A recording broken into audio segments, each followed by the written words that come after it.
The glass is hollow. That's the part most people don't expect. Not a solid marble, not a painted dome. A thin-walled sphere, blown from molten glass heated to 1,400 degrees, light enough to sit comfortably in an eye socket, fragile enough that dropping it would shatter everything. The man making it has done this thousands of times, not quickly, not carelessly, but with the kind of attention that comes from knowing you're one of the last people who remembers how. His name is Jost. He's the only person in Britain who still makes glass eyes the traditional way. When he retires, and he will soon, the craft ends here. Not endangered, not at risk, just finished. The workshop is easy to miss. A door on a London street, unmarked. People walk past every day without knowing what happens inside. Glass eyes, real ones, the kind that look back at you, not the acrylic prosthetics most people wear now. The ones that are cheaper, lighter, more durable. The glass ones, the ones that take 6 hours to paint. The ones that move the way real eyes move. The ones that reflect light the way living eyes do. There's a difference. Not everyone sees it, but the people who wear glass eyes know, and Jost knows, because he's been making them for longer than most of his patients have been alive. The craft started in Venice, 1600s. Glassblowers who'd spent years making mirrors and chandeliers discovered they could blow glass small enough to fit inside an eye socket. The first ones were crude, uncomfortable. They didn't move right, didn't look right, but they filled a space that surgery or injury had left empty. And for people who'd lost an eye, that mattered more than comfort. By the 1700s, the craft had moved to Germany, specifically to a small town called Lauscha, where families had been blowing glass for generations. They made doll eyes, Christmas ornaments, small, delicate things that required precision.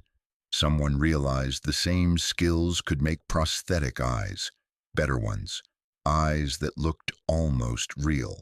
In 1868, a maker named Ludwig Müller-Uri developed a new kind of glass, cryolite, smoother than regular glass, more resistant to tears, better at reflecting light. And that's when glass eyes became something more than functional. They became convincing. Jost learned this craft in Germany, not from books, not from videos, from another maker, someone who'd learned it the same way, by watching, by trying, by spending years getting it wrong until your hands finally understood what your eyes were seeing. He came to Britain because there was a need, a predecessor who was aging, patients who didn't want to switch to acrylic, a tradition that would die if someone didn't continue it. So he came, but set up a workshop, started fitting patients. And now, decades later, he's the one aging, and there's no one coming after him. Making a glass eye begins with heat. The cryolite glass is heated until it glows. Not red, orange-white, hot enough that you can feel the heat from across the room. Jost holds a thin metal tube, a blowpipe, and touches the end to the molten glass. A small amount sticks. A spill, it's called. He rotates the pipe constantly, keeping the glass from drooping as gravity pulls it down. Then he blows, gently, just enough pressure to expand the glass without bursting it. A bubble forms. With more rotation, more heat, more controlled breathing, the bubble becomes a sphere, the rough size of a human eye. This takes minutes, sometimes longer. If the glass cools too fast, it becomes rigid before the shape is right. If it's heated too much, it collapses. There's no thermometer, no timer.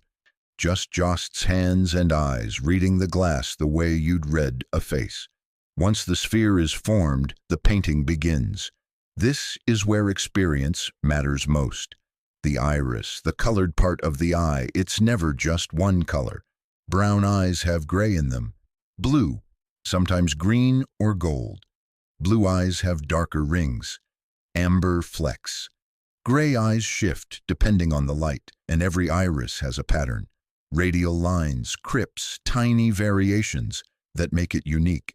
A Jost has to replicate this, not from a photograph, from memory.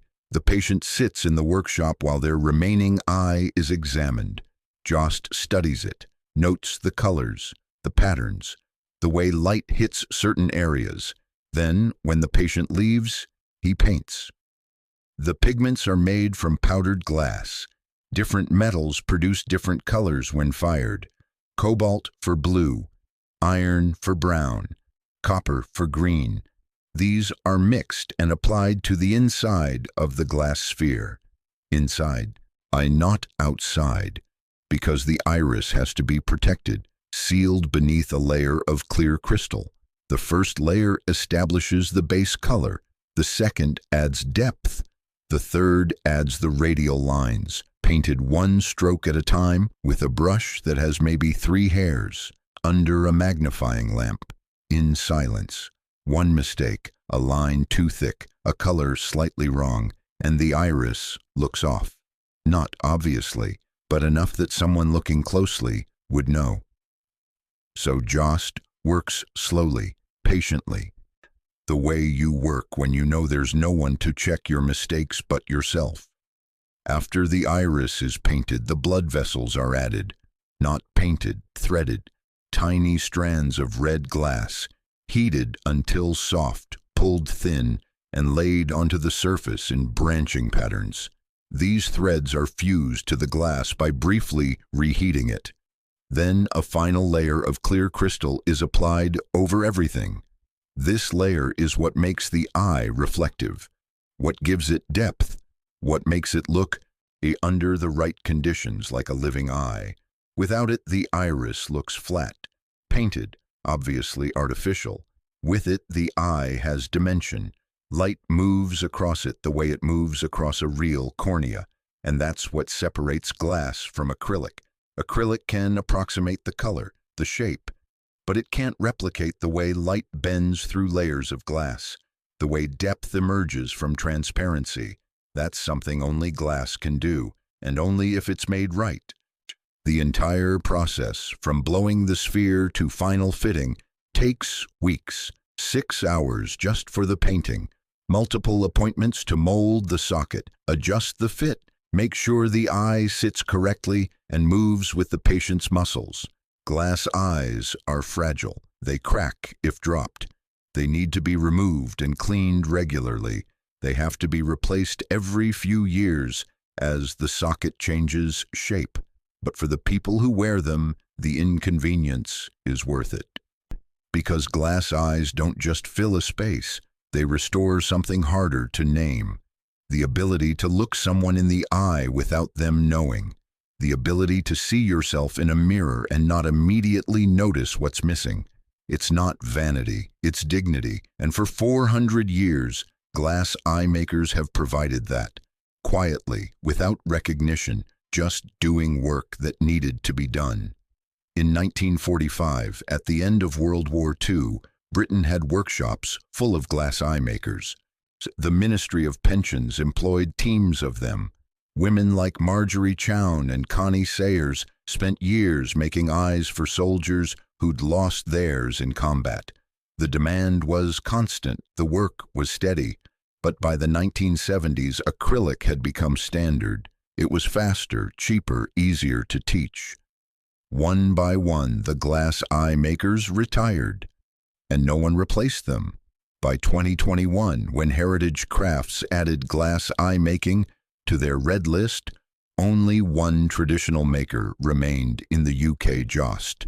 We're working alone, taking patients who prefer glass, keeping the craft alive because it's what he knows how to do. But he's not training anyone. There's no economic model for it, no pathway, no one asking to learn. In Germany, the craft still exists. Perhaps a dozen makers, mostly older, still working, still teaching in some cases. But in Britain, when Jost retires, it ends. The patients who prefer glass will have to travel, or switch to acrylic, or keep wearing their existing eyes until they crack. and then they'll have no choice. The loss of a craft doesn't always announce itself. You don't notice when there are 10 makers instead of 20, or 5 instead of 10. You notice when there's one, and then, eventually, none. And by then, the knowledge has already left, not because no one values it, but because value and viability aren't the same thing. You can value something deeply and still watch it disappear. Jost doesn't talk much about legacy. He just works, takes patience, fits eyes, paints irises, does the same thing he's been doing for decades. But he knows. He knows he's the last. He knows that when he stops, Britain loses something it won't get back. Not the eyes themselves. Those will still exist. But the knowledge of how to make them. The 400 years of accumulated skill. How to blow the glass, mix the pigments, judge the curve.